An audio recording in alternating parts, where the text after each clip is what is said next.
When the U.S. government finally cornered John D. Rockefeller and shattered his illegal oil monopoly, they assumed they had destroyed him. Instead, breaking up his empire accidentally made him the richest man in modern history. To understand how he pulled this off, you must look at the household that forged him.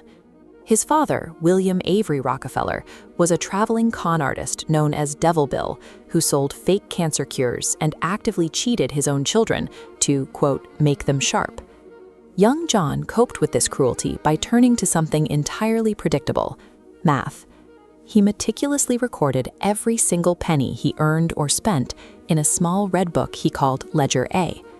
By living on extreme austerity, the young bookkeeper managed to save $800. But to buy his way into his first real business partnership, he needed more capital. He turned to his father, who agreed to lend him $1,000, but purposefully charged his own son a brutal 10% interest rate, warning he could demand it back at any moment. That upbringing hardwired a specific worldview into his mind.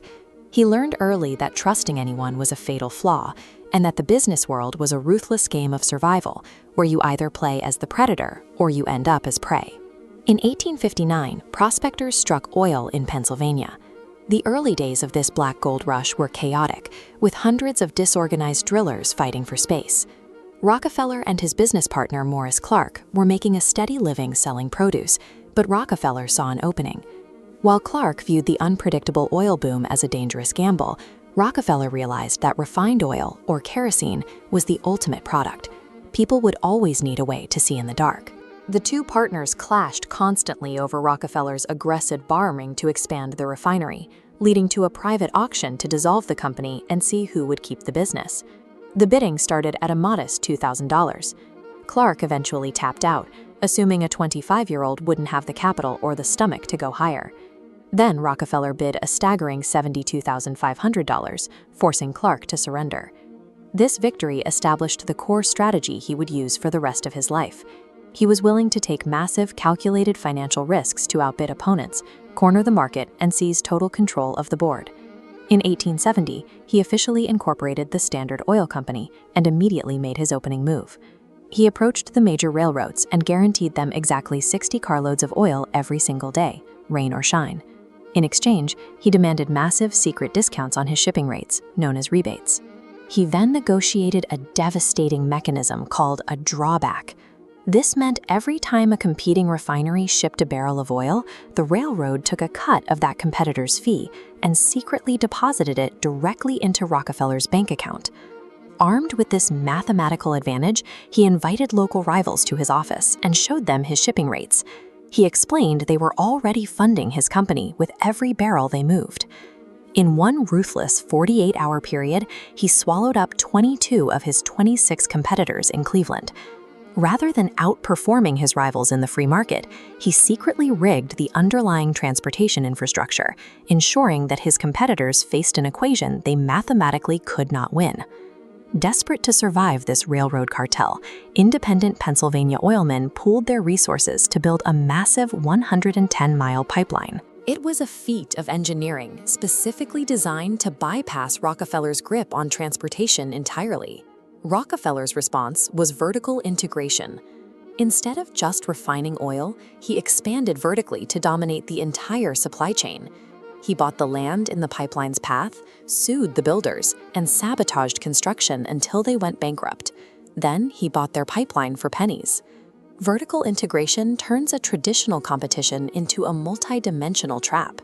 Rivals quickly discover that even if they can successfully refine oil, they are completely starved of the barrels, chemicals, and physical transport needed to actually sell it.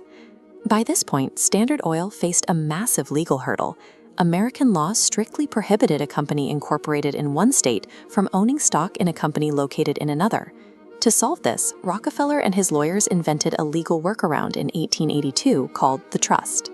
9 trustees pooled the stock of 40 different companies into a single entity, creating a legal ghost that allowed him to control his sprawling empire without showing direct ownership on paper.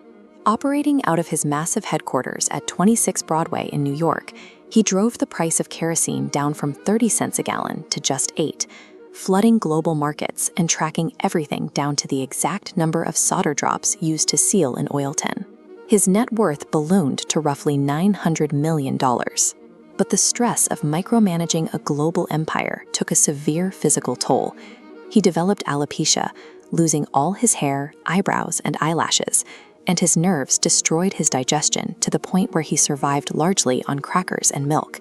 Perfectly optimizing a system comes at a heavy cost. The corporate machine he built operated flawlessly, but the human body running it was visibly breaking under the immense strain. In 1902, journalist Ida Tarbell launched a devastating investigation into Standard Oil. She unearthed the secret railroad contracts and even exposed the dark, bigamous double life of Rockefeller's father, Devil Bill. The resulting exposé whipped public hatred into a frenzy. It provided a young, aggressive President Theodore Roosevelt with the exact political ammunition he needed to launch a massive antitrust investigation against the company. The ultimate reckoning arrived on May 15, 1911. The U.S. Supreme Court declared Standard Oil an unreasonable monopoly and ordered that the massive empire be shattered into 34 separate fragments. This legal ruling proved a crucial point. No matter how perfectly a monopolist optimizes their strategy and dominates the board, the government always maintains the authority to simply flip the table. This chart shows the original monolithic value of Standard Oil before the breakup. When shattered, Rockefeller retained his massive share in all 34 separated companies. Transitioning from kerosene to the automobile age, gasoline demand caused the value of these unchained companies to absolutely skyrocket. Freed from the legal shackles of the trust, his personal wealth exploded past the $1 billion mark. He officially became the first confirmed billionaire in human history. With his final years approaching, he hired the world's first PR experts to clean up his public image. He reinvented himself as a kindly philanthropist, famously handing out shiny new dimes to children wherever he went. Rockefeller engineered a system so deeply embedded in the American economy that even his catastrophic legal defeat yielded the greatest financial payout ever recorded.